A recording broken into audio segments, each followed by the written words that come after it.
John Eales is one of Australia's all-time rugby greats. In a career that spanned a decade, the former Wallabies captain played a total of 86 tests, including 55 caps as a skipper, and accumulated 173 test points. These days, Eales is firmly entrenched in the corporate world as part owner and director of the John Eales 5 brand, which deals in corporate hospitality. He is also a consultant to the BT Financial Group, as well as being a Fairfax columnist. And through all that, Eales has maintained a healthy appetite for golf. He spoke to me exclusively for mygolfshow.tv.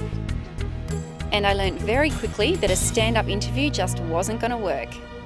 Hi John, thanks so much for chatting to us today. Now, how great is this golf course? I had a quick look around yesterday afternoon and it is really a little piece of heaven, isn't it?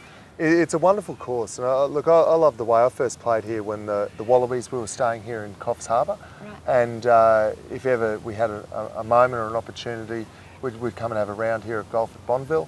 It really struck me as just being such a beautiful part of the world.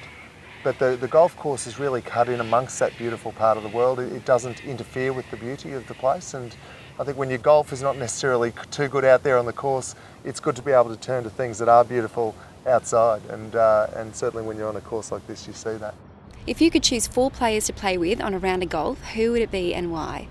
Look, I think you'd want to play with the best. And the best of the last few years has certainly been Tiger Woods. So playing with someone like Tiger would be great.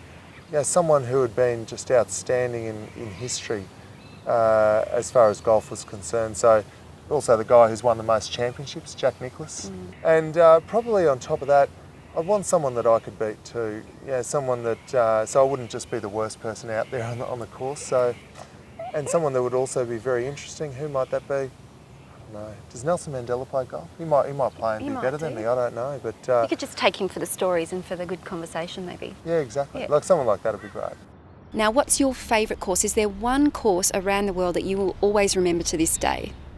Yeah, look, I was very fortunate to play a lot of great courses and some great ones in Ireland, at Portmarnock and places like that. But one of the ones in Sun City in South Africa, one of the ones I remember more than most, and I can't remember the name of the course, but I remember playing there, was in Uruguay, in Punta del Este.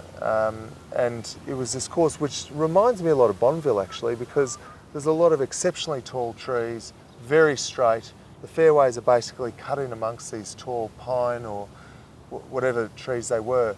But all you saw every hole was these beautiful trees, and it was just an extraordinary experience playing in that course. If there's one prize you could win, what would it be? Well, for me, it would be either the British Open, because it just has all that history, but you'd be very happy to win that. But probably the US Masters, because as a tournament, it was the one that first captured my imagination as a young guy growing up watching a bit of golf, and also the fact that no Australian has ever won the US Masters would be great to win that, and the history associated with the green jacket. I've got the yellow Sudoku jacket, so there you go. Getting the green Masters jacket. John, thank you so much for being our very first celebrity guest here on mygolfshow.tv. Thank you. Thanks for that.